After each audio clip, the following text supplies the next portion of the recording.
Director, magmula 229. nung March 25, hanggang ngayon, more than 2 weeks na po ang nakararaan. Hindi po, ibig nyo sabihin, hindi pa po nyo na-check ito?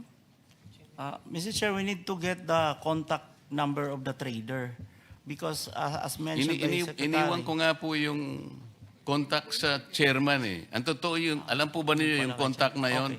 Sumulat po sa chairman, nag-o-offer po siya ng kanyang tulong sa lahat ng interesadong oil companies na direktang kumuha through vessel tank structure. Ito po, iiwanan ko na naman po itong pinakahuli, pati yung step. There are 3 steps involved kung paano paano kayo makakabili doon. Bakit hindi po ito muna ang pag-aralan natin? Baka ito po ang makakasave sa atin eh.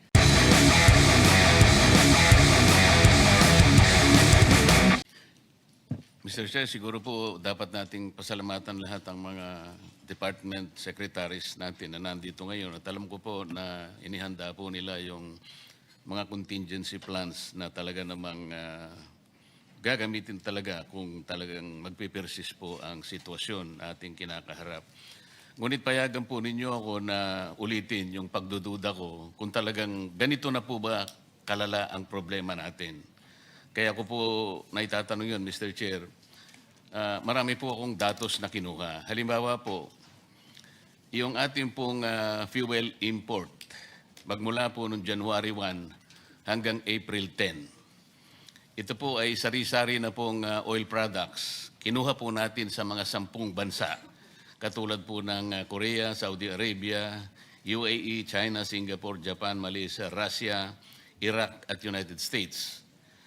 Ang total po as of April 10, Mr. Chair, January 1 to April 10, 6,844,621 barrels. Katumbas po yun, Mr. Chair, ng halos 8,653,381 liters. Ang ibig sabihin po nun, Mr. Chair, kung i-cover lang natin ang pinag-uusapan natin gasolina at saka diesel lang, yun pong 8 billion na liters na yun, 5 billion lang po ang katapat po ng gasolina at saka diesel. Ibig sabihin po, kompleto po tayo ng diesel at saka ng gasoline. Kasi po yung napakalaki po ng ating in-import. 8 billion, so ang consumption lamang po natin ng gasoline sa 3 months, halimbawa, ay 2,142 million liters. Sa diesel po, 2.9 billion na liters. So makikita po ninyo, dito po sa in-import natin sa halos 3 buwan, January 1 to April 10, 5.1 billion liters lamang po yan eh. Kaya ang tinatanong ko po, Mr. Chair, paano sumipa po yung presyo ng gasolina? At may katapat pa pong datos, halimbawa, mula po nung March 1 to March 31, Mr. Chair, sa ngayon po sa nakalap kong datos, nag-import po tayo ng diesel, March 1 at saka hanggang 31 lang po to, Mr. Chair.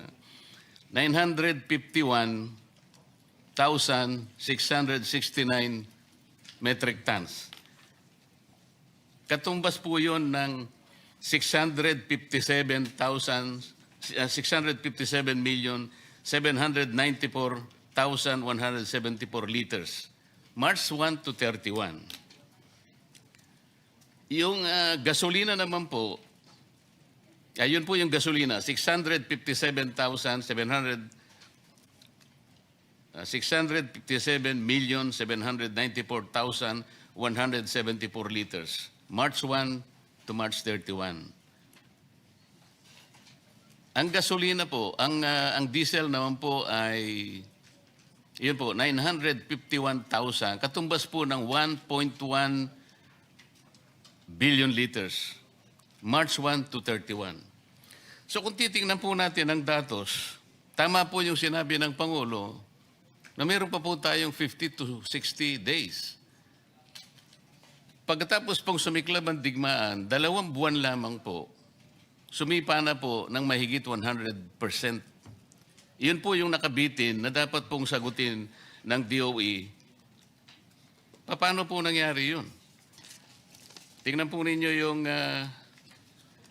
pre-conflict price. Gasoline, Mr. Chair, 55 pesos. Ngayon po, April 10 itong kinuha ko, 101.16 per liter or 102% increase. Sa diesel po, pre-conflict 60 pesos. As of April 10, 161 pesos or an increase of 168%. Base po sa datos ng importation, kompleto pa po tayo. Paano nyo po i-reconcile itong mga datos na ito? Kaya po, muli ko po sanang ipaalala, Mr. Chair, nung nakaraan pong hearing, March 25, nag-submit po ako ng independent data magmula po sa 2 refineries. Iyon pong Petronas tank in Singapore. Ang total landed cost lamang po, Mr. Chair, is 51 pesos per liter. Yun naman pong Rotterdam Refinery po na nasa Singapore din ng mga tangke. Kung CIF po, Mr. Chair, 49 pesos per liter. Pagka FOB naman po, the same refinery, Rotterdam tanks in Singapore, 45 pesos per diesel. Babalikan ko po yung sinabi ni Director Abad, kasi katabi ko po siya noon.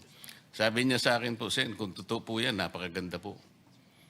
At sabi po nung isang distinguished resource person natin, it is music to their ears. He was referring to the oil companies who were present at the time, Mr. Chair. Tama naman po eh. Bakit hindi po nila tingnan ito? Sa ngayon po, Mr. Chair, these are not only the low-lying fruits. These are the only fruits that we can pick. Kung tama naman po ito eh. It has been about 19 days from the last hearing, Mr. Chair. I'd like to believe that the DOE, even the oil companies, must have checked the validity of this data. Mamaya po, bago ako magpaalam, ibibigay ko uli po yung estimate na binabanggit po ng aking contact sa Singapore, na ang landed cost po ay 61 pesos pa rin. Tumas lang po ng about 10 pesos. Pero 61 pesos pa rin. Mamaya po, iwanan ko po sa inyo, Mr. Chair. Para sa ganon, makapag-engage naman yung oil companies. Kung totoo po ito, ba't hindi po tayo bumili sa Singapore? Sana hindi pa natin pinag-uusapan ang problemang kinakaharap natin. Naawa na nga po ako sa ating mga department secretaries. Baka naman hindi ganun kalaki ang problema. Kasi sa ngayon po, hindi ko po talaga makita yung problema. Ang mga datos po, the numbers will speak for themselves. Pati nga po yung capacity natin, Mr. Chair, yung fuel storage in the Philippines. Kinuha ko po Luzon, Visayas, Mindanao. Yung sa Luzon po, yung sa Subic, SBMA, Philippine Coastal. Hindi ko na po babanggitin yung sino po yung may-ari. Ano po? Ang total po pala ng ating storage, Mr. Chair, tama naman si Secretary, 2.1 billion liters, Luzon, Visayas, Mindanao. Kung isasama po natin, Mr. Chair, yung retail infrastructure capacity po ng mga stasyon ng mga gasolina, idadagdag po natin 1.4 billion liters. Ang ibig sabihin po nun, Mr. Chair, mayroon po tayong halos 4 billion capacity po sa liters. Katumbas po ng halos 2 buwan at 8 araw. So bakit hindi po tayo mag-imbak? Nandito po yung presyong sinasuggest po sa Singapore. Kung chinek po naman natin tama, bakit po naging tahimik po yung mga oil companies? Wala pong nag-dispute sa akin. I was even trying to tell them, please dispute this data. You want me to check this? I have checked this. Kayo po, you have to prove me wrong. Kung tama po ito, Eh bumili po kayo. Bakit hindi po sila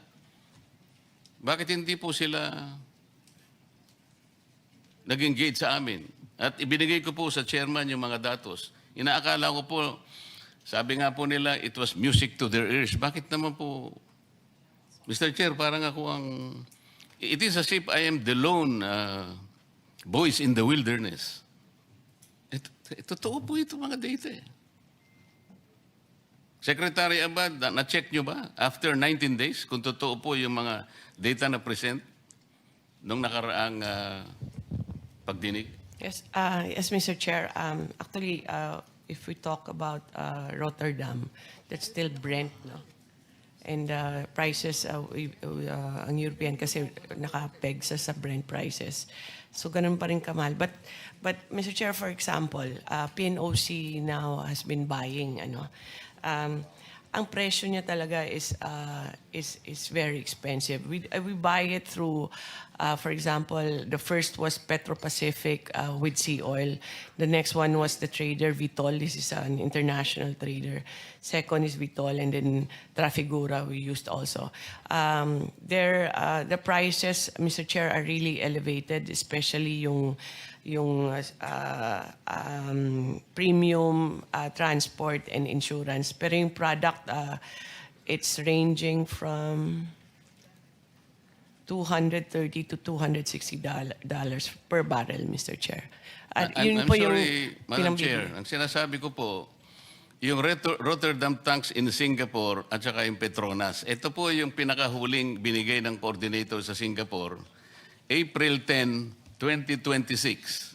So, April 10 siguro, Sabado lang po yata yun. Ang landed cost po ay 61 pesos. Bakit hindi po i-consider ng oil companies na doon na lang sila bumili? 61 pesos per liter. Yes, Sa ngayon po kasi ang presyo na ninyo ay 111 per liter. Paano po natin i-justify yun?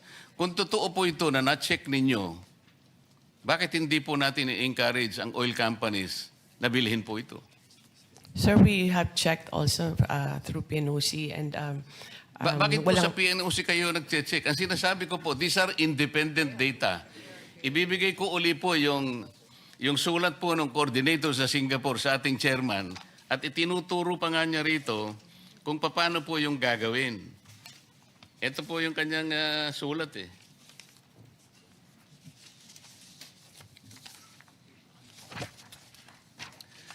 Ang sinasabi po niya, Mr. Chair, refinery tank to vessel procedure in Jurong, Singapore.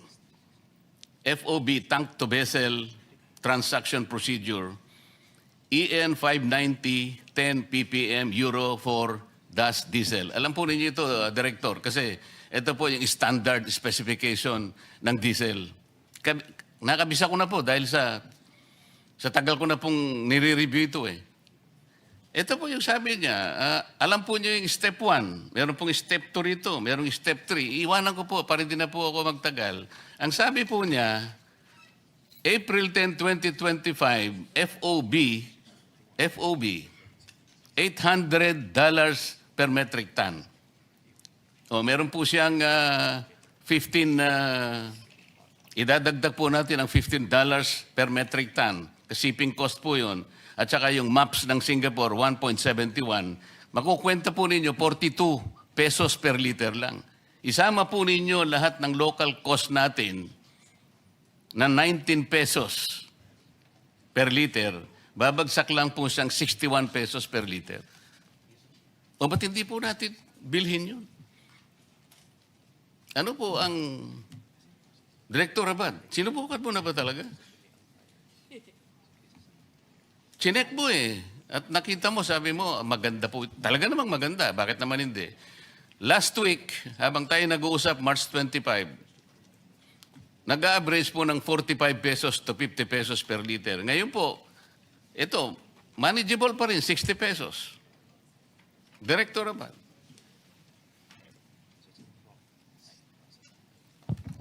Mr. Chair, we need to get the whole information because if we look at the maps for last week, the FOB, as you mentioned, is for diesel is around 228, almost 229 US dollar per barrel. Now, we need to get if this difference, kasi parang ang estimate niyo po, sir, nasa 70 plus lang US dollar per barrel yan. So, definitely that's it's almost the miracle amount if that is the, and that will be that will really help us if that will be the import price as compared to what we have now in MAPS at Director, magmula 229. nung March 25, hanggang ngayon, more than 2 weeks na po ang nakararaan. Hindi po, ibig nyo sabihin, hindi pa po nyo na-check ito? Mr. Chair, we need to get the contact number of the trader because as mentioned by the Secretary. Iniwan ko nga po yung contact sa chairman eh. Ang totoo yun, alam po ba niyo yung contact na yon? Sumulat po sa chairman, nag-o-offer po siya ng kanyang tulong sa lahat ng interesadong oil companies na direktang kumuha through vessel tank structure. Ito po, iiwanan ko na naman po itong pinakahuli, pati yung step. There are 3 steps involved kung paano sila paano kayo makakabili doon. Bakit hindi po ito muna ang pag-aralan natin? Baka ito po ang makakasave sa atin eh. Hindi ko po sinasabi na huwag natin pag-usapan ng contingency plans. Tama naman po yun. Dapat meron tayong pananggalang. Pero kung titingnan po natin, meron pa naman palang pag-asa na meron tayong kukuhanan at hindi naman pala ganito kalubha. Ayoko naman pag-usapan na natin ng malulubhang problema, hindi pa naman talaga dapat mangyari pala. This is the whole point, Madam Secretary. Yes, Mr. Chair. We'll get the Bureau to get the data and talk to the oil companies, Mr. Chair. So, Mr. Chair, for the record, I am again submitting to you the steps provided by the contact in Singapore, including the Step 4 Importation Cost Model to the Chair, na ngayon po ay $800 per metric ton. Katumbas po ng, kung isasama po ng landed cost ay 61 pesos per liter lang. Hindi po kagaya ng ibinebenta na po ngayon sa atin na mahigit na pong 120, 130 pesos per liter. Salamat po, Mr. Chair.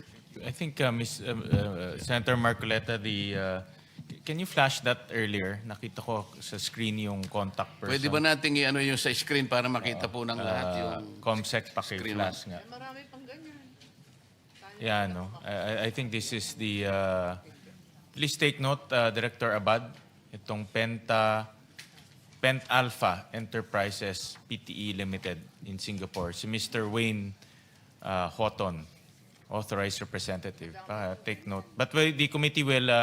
let me direct the committee secretary to furnish the Department of Energy this letter given to us by Senator Marcoleta. And also this slide too, Mr. Chair, para makita po nila yung price as of April 10.